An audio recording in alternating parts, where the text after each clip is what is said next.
우리나라 사람들은 정치적 국민이다 이런 말이 있는데 우리나라가 사실 정치적으로 분열되고 대립되고 한 그런 양상이 아주 극심한 요즘이기는 합니다.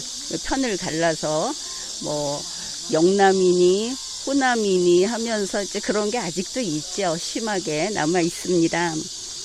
그런데 참으로 좀 특이한 것이 인터넷을 많이 보시는지는 모르겠지만 인터넷을 보게 되면 범야권을 지지하는 대중들이 이 영남 사람들은 흉노족의 후손이다. 이런 말을 공공연하게 하고 있습니다. 그리고 경향신문, 한겨레신문 같은 데서 또 외국에 있는 우리 동포신문 같은 데서는 수십 회에 걸쳐서 신라 김씨는 흉노의 후손이다. 뭐 이런 거를 싣기도 합니다. 이제 학계에서는 그걸 인정하지 않죠. 그래서 이거를 이제 우리는 뭐 그걸 가지고 논쟁을 하자는 것이 아니고 이 흉노라고 하는 것이 먼 옛날에 있던 유목민족 아닙니까? 지금은 그냥 가벼운 이야기로 경주를 처음 내려와 보니까 이상하게 여기 분들이 키가 컸습니다. 특히 젊은 세대가 키가 큰 거는 뭐 잘 먹고 운동도 하니까 그렇다고 할 수 있는데 연세가 많은 분들이 남녀를 불문하고 키가 훤칠하게 큰 분들을 종종 만나게 됐습니다. 그리고 얼굴의 골상도 약간 서양인 같이 코가 오똑하고 이런 분들을 많이 봐서 좀 흥미롭다 이랬는데 우리 송득건 선생님은 이 신라인이 흉노족의 후예다라는 말에 대해서 이제 어떻게 생각하시는지 크게 거기에 대해서 논증을 한다든지 하는 건 아니고 그냥 느낌을 좀 말씀을 들었으면 좋겠습니다. 저도 경주에서 있으면서 여러 학술대회도 이렇게 포럼이나 신라 역사사관에 대해서 참여도 해보고 또 많은 그 교수들의 논문도 이렇게 보기도 하는데 흉노하니까 뭐 김씨의 어떤 경주 김씨의 김말지 시조 김말지에 대한 어떤 얘기일 뿐이지 거기에서 신라의 전체의 어떤 누그러진 얘기를 한다면은 조금 저는 수용하기가 좀 힘들 것 같습니다. 이미 삼성육부라는 역사의 시나리오도 있지만은 뭐 김씨의 일족이 신라 왕조에 38명이나 배출되었고 또 거기에서 경주 김씨의 파생 종파들이 많이 있지만은 그 얘기는 언젠가 어느 누군가가 중국 시림의 비림이라는 피석박물관에서 한 구절을 보고 뭐 흉노의 얘기를 많이 했는 것 같습니다. 근데 우리 후손이다 이런 그래서 우리 뭐 경주 김씨뿐만 아니라 요 가여 김씨도 있고 광산 김씨도 있고 또 많은 김씨들이 있지만은 거기에 대해서는 뭐 요즘 근대 사람들이 크게 역사사관을 갖고 치우치지 않는 것 같습니다. 그럼 그렇죠. 예. 이게 단지 몇몇 매체에서 집요하게 뉴스를 보다가 자기들하고 의견이 안 맞으면 저 흉노의 후손 이런 말을 하는데 이게 좀 안 좋은 풍조가 아닌가 그렇게 당연히 그렇게 보죠. 그래서 우리 송 선생님은 그런 이야기를 들어보셨는지 또 어떤 느낌이신지 뭐 이런 것들이 궁금했었습니다. 저희들이 이제 역사 논쟁을 하다 보면은 자기의 주장하는 내용하고 또 상대의 받아들이는 입장하고 일치가 되면은 아주 어깨도 올라가고 입시름도 높아지는데 대개 신라의 역사사관이 뭐 투명하게 뭐 금속문이라든가 이런 걸 인정할 수 있고 성문에 남아있는 석비에 있는 글귀라든가 이런 거는 그 당시에 쓰는 사람들이 물론 정확하게 썼다고 하지만은 논쟁의 거리를 만들 수 있는 얘기를 넣었기 때문에 오늘날 그런 얘기가 많이 나온 것 같습니다. 신라를 보면은 예전부터 기와집이 아주 많았던 것을 알 수 있습니다. 자료를 찾아보면 대표적으로 그 삼국사기에 신라 본기에 보면 헌강왕 6년 서기연도로 880년입니다. 그때 왕이 월상루에 올라가서 이렇게 둘러보니까 이 경도에 그 백성의 집들이 즐비하고 노래와 취주가 끊이지 않았다, 이런 기록이 있는데, 이게 무엇이냐 하면 다름 아닌 그 백성의 지붕이 연이어 이렇게 쭉 있었다고 하는 그런 이야기죠. 그런데 여기에 이런 내용이 나옵니다. 헌강왕이 했던 이야기가 지금 여기를 보면은 민간에서 귀족이 아니라 일반 백성이 지붕을 띠풀로 있지를 않고 기와를 올리고 있다. 그리고 이제 그 기와를 올린 지붕이 지붕 끝이 이어져서 동해 바다 근처까지 쫙 늘어질 정도로 이렇게 풍요로운 나라였다, 이런 기록이 있습니다. 이 이제 누강문이 전도를 보니까 기와집이 아주 선명하게 거기에 그 새겨져서 구워져 있는 것이죠. 이제 이게 청도 불령사 전탑에도 그 그림이 있고, 또 울주 중산리 전탑에도 그런 그게 있는데, 그래서 이제 우리 송 선생님께 이 신라의 기와집, 기와 지붕이 되겠죠. 특히 이것이 조선시대의 기와집이라든지 또 일본에도 기와집이 있지 않습니까? 그런 거하고 신라의 기와지붕은 닮은 점이 있는지, 또 아니면 이 신라 기와지붕의 특징, 송 선생님이 생각하시기에 이거는 좀 남다르다, 이런 것이 있는지, 하여튼 그 기와지붕에 대해서 좀 이야기를 들려주십시오. 신라가 그 기와집이 많다는 것은 삼국유사에도 나오고, 예.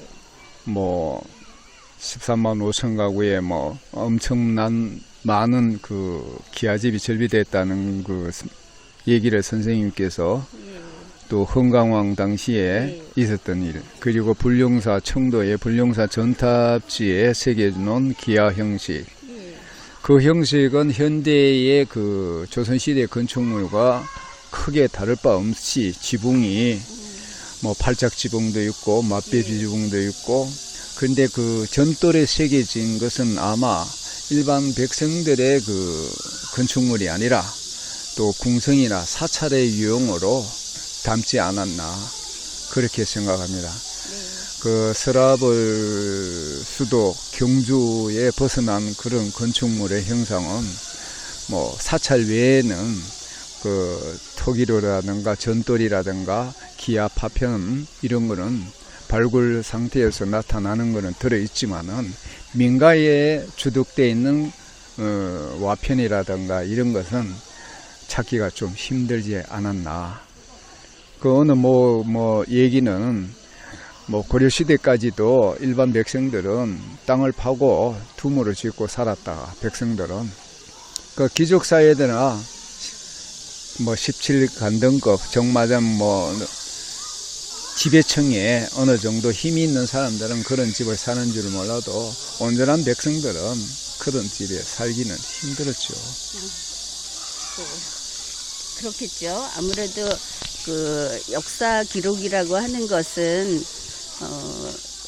그 국가 기구에 왕실의 권위를 돋보이고 싶어서 태평성대라는 것을 이제 강조하려고 한 것도 있을 텐데, 어떻든 이 신라 왕국이라고 하는 데서 남긴 유물들 우리가 추측해보고 한번 봤으면 좋겠다 하는 그 신라의 모습은 대단히 웅장하고 또 문화적으로 앞서 있는 것을 우리가 알 수 있습니다.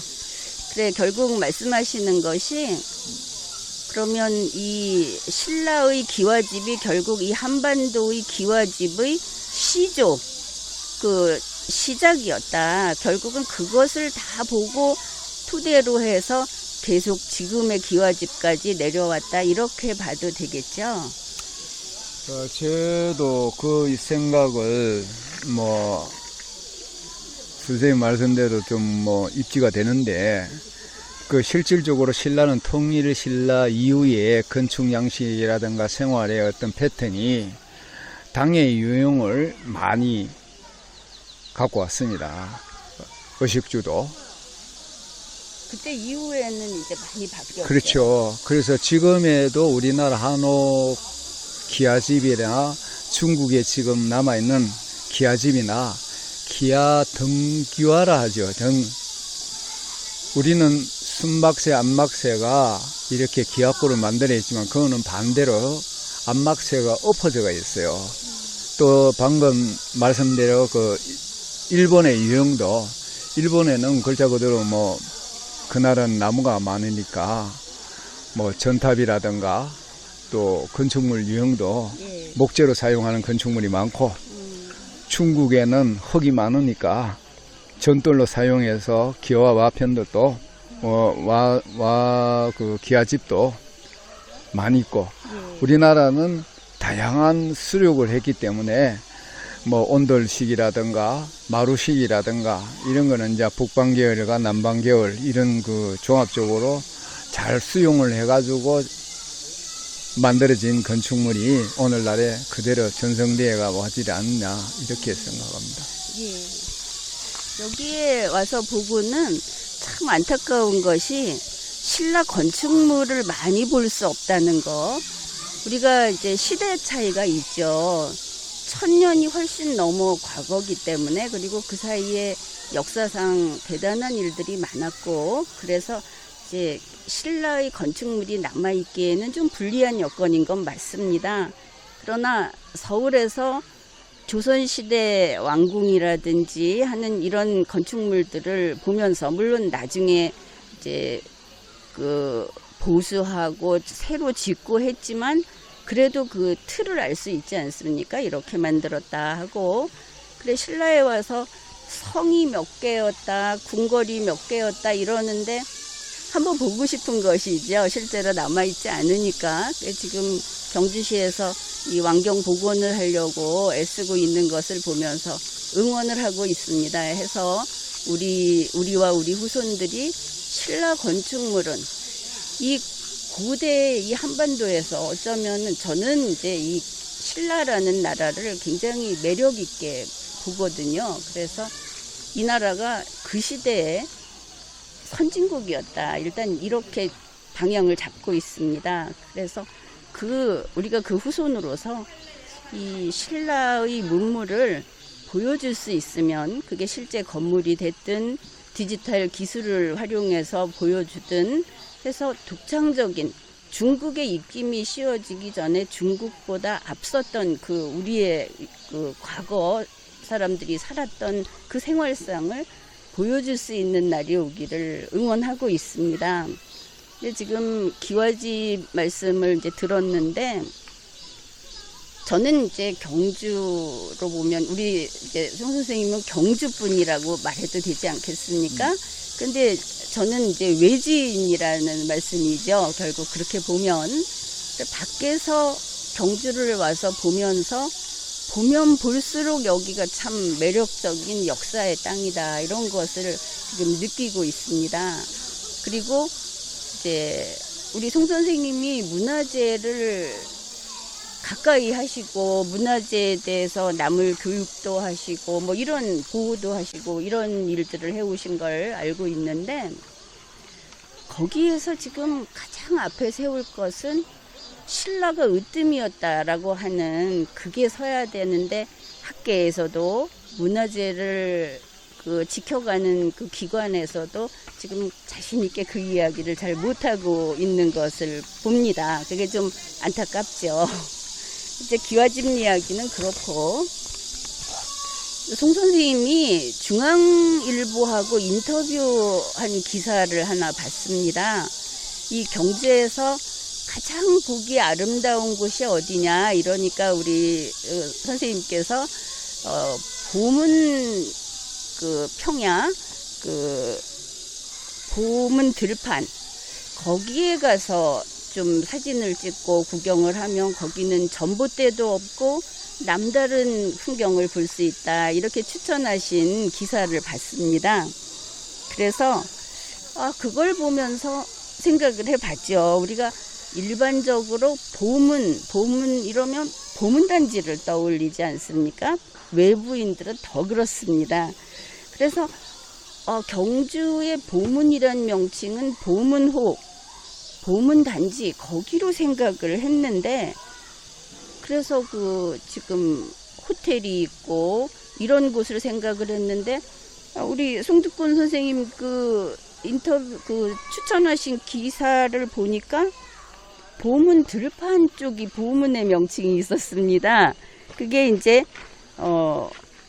보문 들판은 낭산하고 명월산 사이에 있고 거기서 이제 남산이 보이는 그런 위치여서 거기가 원래 보문이구나, 보문동이라는 데도 그쪽이구나, 새삼스럽게 알게 된 것이죠. 명월산성 아랫동네가 보문이구나, 이걸 알게 됐습니다. 이제 보문동에 대해서 이것저것 좀 말씀 좀 해 주십시오. 제가도 경주에 살면서 지금 선생님 말씀하는 것이 또 새롭게 들리기는 합니다. 실질적으로 신라의 궁성의 왕경도가 두 번째 왕경 지역이 지금 명월산성 사이에 있는 보문들 지역입니다.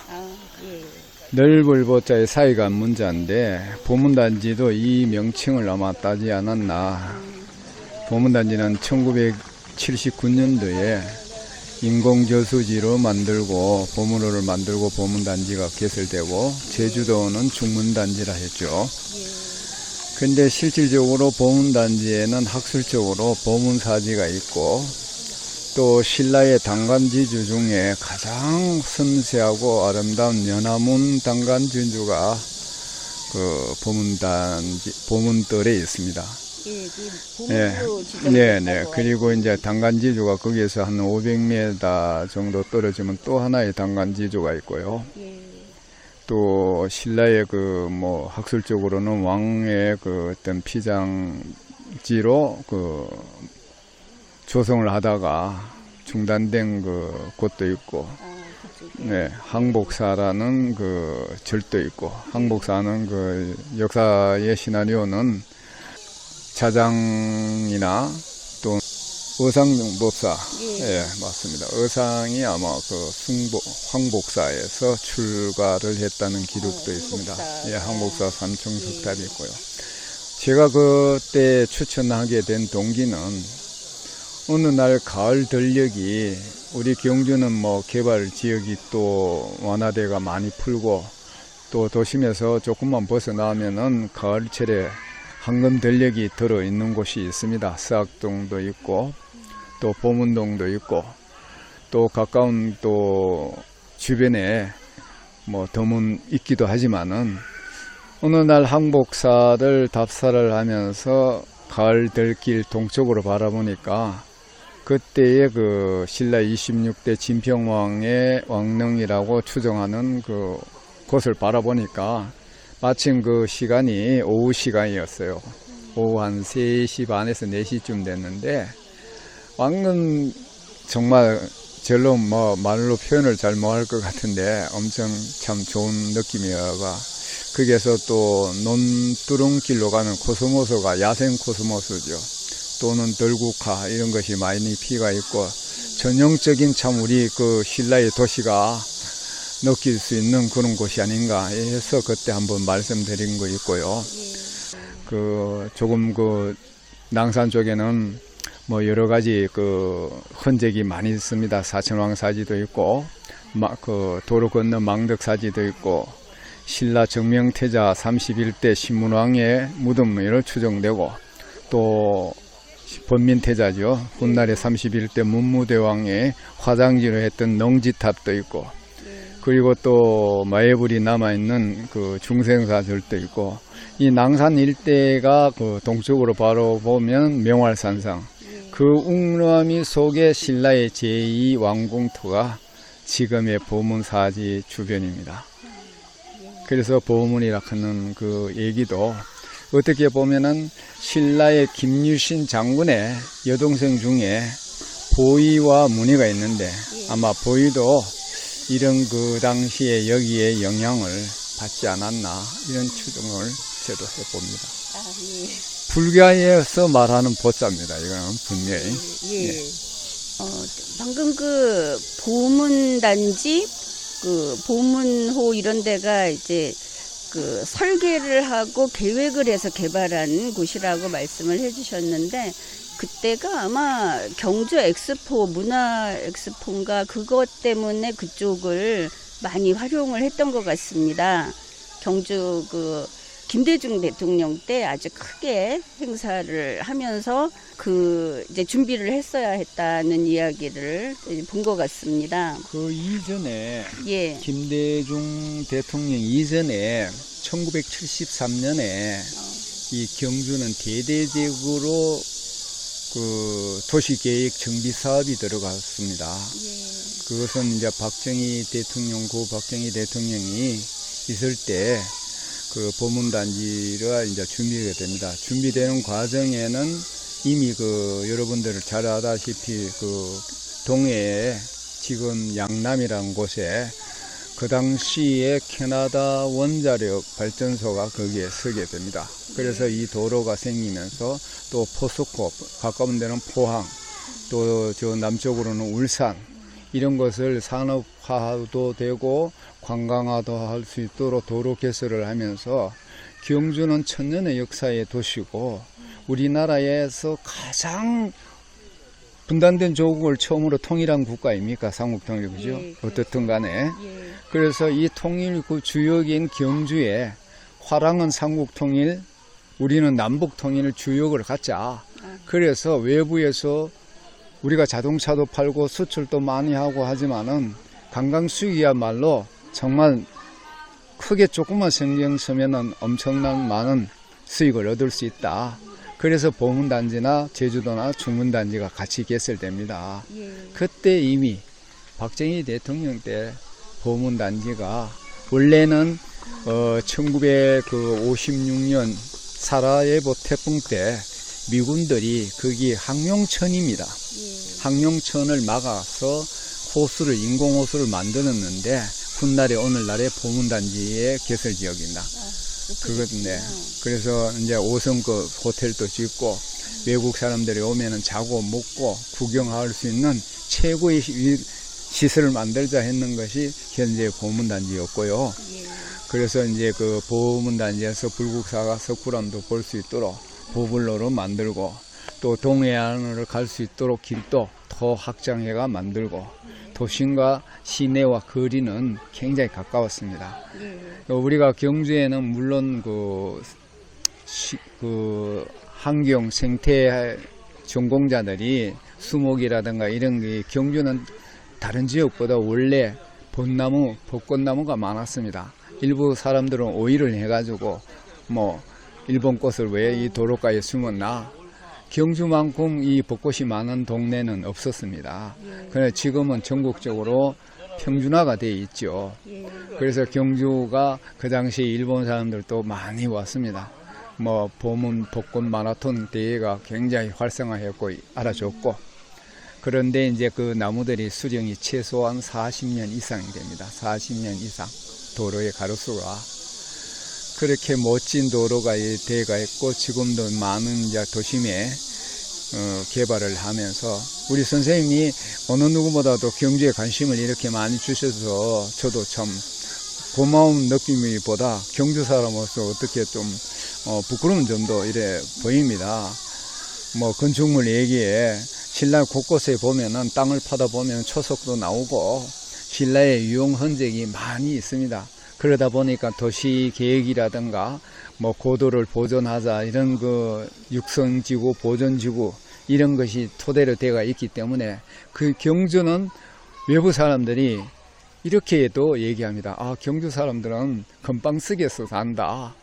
그 말이 뭐냐 하면 자기 집 짓는데 바로 밑에 금들이 쏟아져 나온다. 예, 그건 이제 바로 무덤 위에 집을 짓고 사니까 그 흔히 얼마 전에 그 학술 포럼에 가니까 그 생사가 같이 공존하는 도시는 경주밖에 없다. 예. 이런 얘기까지 나올 정도로 그 요즘은 이제 도시계획에 또 고분 발굴이 전적으로 많이 지금 시행되고 있습니다.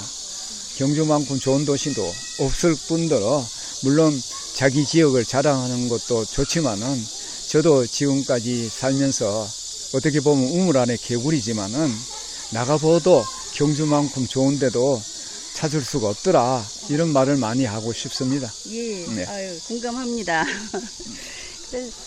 그 경주가 실제로 대단히 매력이 있고 아름답고 그리고 이 21세기에 와볼 만한 여기만의 특성이 있는 그러니까 일본의 교토하고는 다른 우리나라 사람들은 여기가 교토처럼 돼서 관광에 그 관광 사업이 잘 돼야 된다 이런 말을 하는 사람도 있는데 이제 그거는 좀 조심해야 할 것이 경주는 경주만의 개성이 충분히 있다. 이제 그거를 잘 살려야 되겠다 이런 부분이 있고 그다음에 이제 그 경주 엑스포 말씀을 드린 것은 경주가 세계인들의 눈길을 끈 것이 아주 큰 사건 중에 하나가 바로 경주 엑스포였습니다.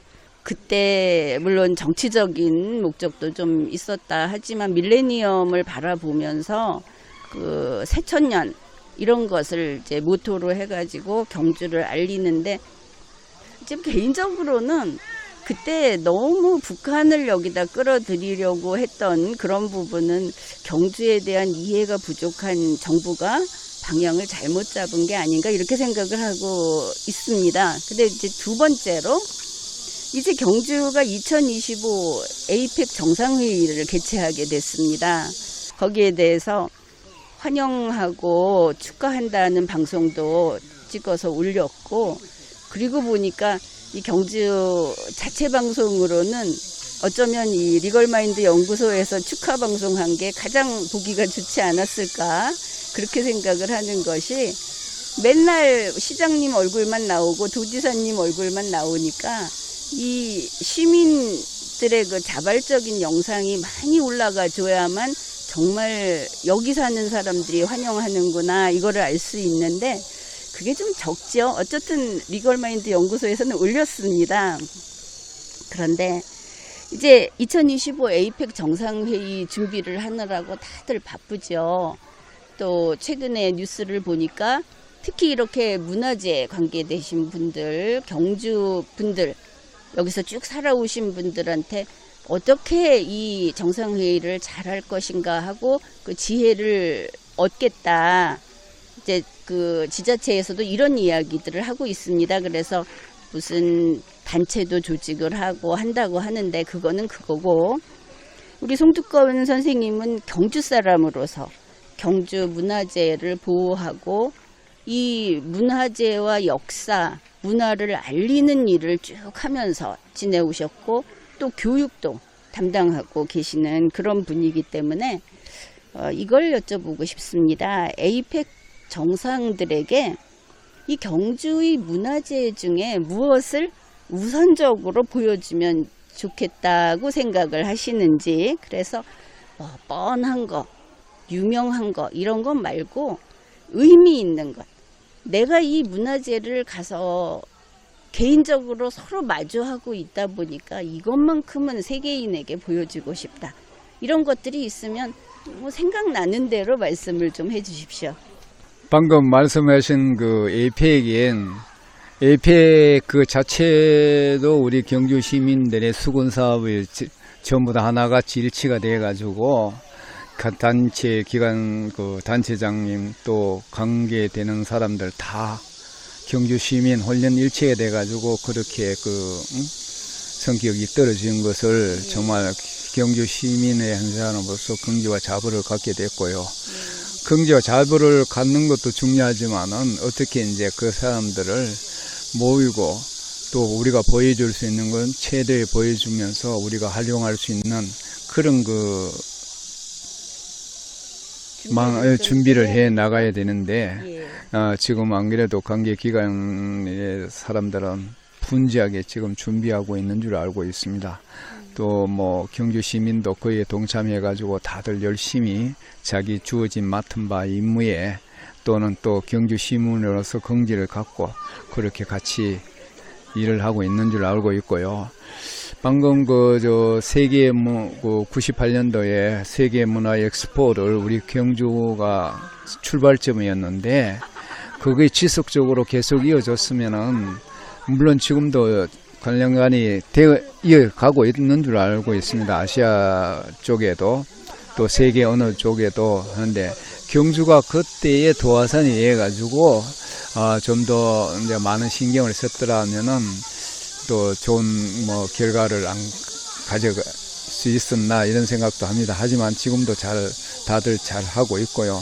모든 것이 참 경제의 원리에 지추다 보니까 무슨 뭐 일을 한다 하더라도 재정적인 그 뒷받침이 없다 보니까 뭐 문화도 뭐 실질적으로 저는 경주에서 이제까지 있으면서 문화를 좋고 또 역사의 어떤 숭고한 그 정신을 배양해가지고 같이 갈 수 있는 길을 많이 갖고 있어 봤지만은 거기에 따르는 재정적인 그 뒷받침이 없으니까 저는 아직까지 뭐 제가 있는 것도 가진 것도 있는 거는 다 없애보고 가진 것은 하나도 없는 그런 현상이 뭐냐면은 물론 게으름도 있는지를 몰라도 저는 참 경주 시민의 한 사람으로서 그런 면에서는 굉장히 부끄러운 점을 많이 갖고 있고요.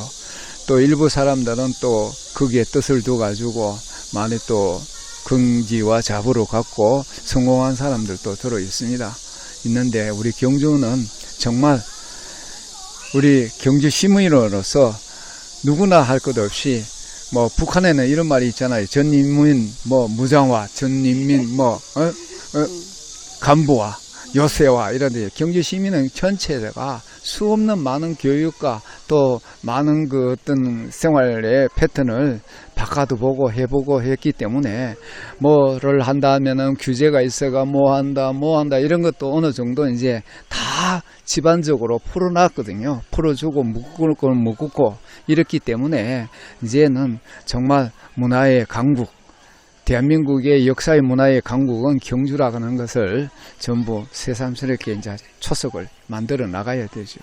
그렇죠. 그래서 지금 추천할 문화재는 뭐 곳곳에 내가 눈 뜨고 집 앞에 나오면 문화입니다. 땅 자체가. 그러나 외부에서 오면은 꼭 여기는 한번 들려라. 이런 말씀을 드리고 싶은 것은 경주는 5분 거리에 전부 다 동서남북 사방이 산입니다. 산에는 물론 불교의 유형도 있지만은 또 천혜적인 자연의 어떤 그 요새도 있고 또 역사적인 그 순간에 우리는 그 외부 종교가 많잖아요.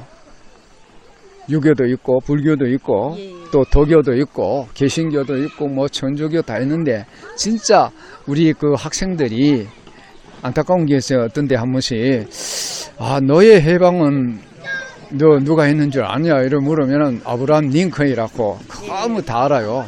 그러면 우리나라의 노비 제도를 폐지시킨 사람은 혹시나 아나요? 그러니까 세상도 잘 몰라요. 그러면 이제 우리 경제의 인물이자 또 동학의 도화선이 됐던 민족의 그 어떤 인물이 수은 선생이 있습니다. 수은 천도교. 천도교는 우리 민족 종교거든요. 우리나라 자체에서 일어난 종교입니다. 사람이 곧 하늘이다. 그렇게 이제 하신 분이 아니야. 그러니까 그분은 자기가 데리고 있던 노비들도 다 일반으로 다 해지시키고 그 뭐 역사 얘기는 하면은 또 길어질 것 같습니다. 그리고 거기가 이제 용담정이라는 곳이 있는데 구미산입니다. 그런 것도 한번 가면은 성지에 순례도 되고 이 용담정이라는 구곡이 있고요. 또 우리 경주는 뭐 선사시대 구석기, 신석기, 철기, 청동기, 원상국, 고려, 신라, 통일신라, 또 근대조선, 또 근대문화가 숨쉬는 곳이 자세히 남아 있습니다. 그런 곳을 이제 손꼽으라면은 우선 뭐 조선시대는 양동민소마을이 있고 또 세신마을이라고 저기 옥산서원 쪽에 있고 그리고 이제 그 석탑 유형이라든가 통일의 유형을 본다면은 동해 쪽으로 가면은 최고의 석탑지도 있고 또 최고의 사찰도 있고 그렇습니다. 그리고 이제 그 신라는 뭐 외부의 영향을 많이 받았지 않나, 그런 거는 물론 고고학계에 발굴을 해서 많은 문헌들이 나오고 뭐 물건들이 나왔지만은 실질적으로 석불의 석주상이 그대로 표현을 보일 수 있는 것이 경주에 또 한 군데 있습니다. 그것이 이제 원성왕릉 계능이라는 곳인데요. 그런 데도 페르시아, 지금의 중동 페르시아 문화가 서라벌에 말로만 듣던 것이 아니라 실질적으로 박물관에 가면은 그러한 그 일괄적인 출토품도 보여주고 있고, 또 원연한 그 시대의 왕이 어떤 정치를 했는가를, 그 어떤 사람들의 어떤 인종이 이렇게 했는가를 알 수 있는 것이 경주에는 유일하게 원성왕릉입니다. 그렇군요. 흥덕왕릉하고 마찬가지로 그 석상이라든지 그 봉분둘레 이렇게 장식을 해놓은 것이 비슷하다고 몇 왕릉을 소개한 것을 봤는데, 원성왕릉도 그런 데 속하는 것인가요? 예, 통일신라의 장묘 문화가 급속히 바뀝니다. 신라의 도심에는 그 적성목각봉이라고 해가지고 돌무지 덧널무덤도 있고, 예. 또 돌박무덤도 간간히 있고, 또 신라는 불교의 유형이 많이 잠재되어 있기 때문에 불교를 수용하면서 장묘 문화가 완전하게 바뀝니다. 도심에서 큰 동상처럼 높은 그 봉우리 같이 그런 고분이 있는가 하면은 외곽지대에 나가 있는 고분들은 아주 작으면서도 왕의 기품을 갖고 있는 왕릉도 있고, 또 둘레석, 표지석도 왕릉급에 준하는 그런 그 무덤들도 많이 있습니다.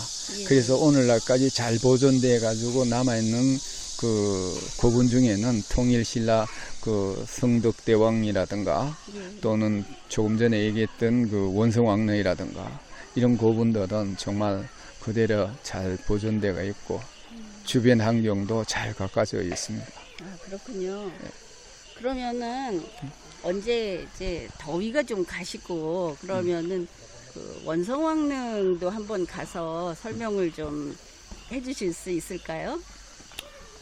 제가 부족한 게 많아가 저보다 나은 사람도 많은데, 경주는 전부 다 조금 전에 얘기했지만 시민이 문화관광 해설 요원입니다. 송 선생님은 그 따지면은 그 돈으로 따지면 값비싼 전문가셔가지고 따로 가서 해달라고 하기는 좀 어려운데, 어떻든 시간이 나시면 한번 언제 여기 좋다 하는데 한번 같이 가시죠. 어떻습니까? 그 선생님 같은 분이 경주를 위해서 이렇게 오신다니까, 또 경주에 의해서 너무 많은 또 자랑거리를 만들어 주신다니까 고마운 일이죠. 그런다면 경주 시민을 한 사람으로서 발벗고 뛰어가야죠. 아유, 감사합니다. 이렇게 억지로라도 이렇게 졸라서 약속을 해놔야 다음에 여러분하고 같이 우리 흥 선생님 같은 전문가의 이야기를 들을 수 있는 거 아니겠습니까? 고맙습니다. 예. 저는요, 선생님이 뭐 이렇게 좋은 일을 하시고 또 경주에 관심을 이렇게 주신다는 것을 오늘 또 새삼 이렇게 뵙게 돼가지고 참 저로서는 어떻게 보면 좋은 사람 만나가 좋은 인연을 갖고 싶은 그런 느낌도 듭니다. 예. 그래서 제가 부족한 점이 많지만은 또 뭐 선생님께서 필요하시다면은 경주 시민의 어느 누구든지 다 좋은 사람들이니까 내가 싫으면은 저 사람도 싫다 하는 것이 아니고, 내가 싫지만은 저 사람은 좋다, 그런 쪽으로 마인드를 잡는 것이 경주 시민입니다. 예. 그래서 경주 사람은 흔히 말하기는 뭐 마음 좋은 사람들 다 모여 사는 동네가 경주입니다. 예. 예. 아, 얼마나 좋습니까? 그러면은 자, 오늘 이렇게 우리 송 선생님하고 상당히 갑자기 강의하는 톤으로 바뀌기도 하셨는데, 이렇게 좋은 이야기를 많이 들어봤습니다. 그러니까 여러분도 뭔가 좀 많이 알게 된 것 같지 않습니까? 자, 이렇게 경주에 우리가 좀 더 관심을 갖고 경주에서 에이펙 정상회의도 하고 이렇게 되니까 주말이나 언제 시간이 있으면 경주 한 번씩 가보기, 이런 것도 해봐도 좋을 것 같습니다. 자, 그러면은 지금까지 이렇게 이야기를 나눠봤습니다. 우리 송 선생님 이제 끝으로 인사하고 마치겠습니다.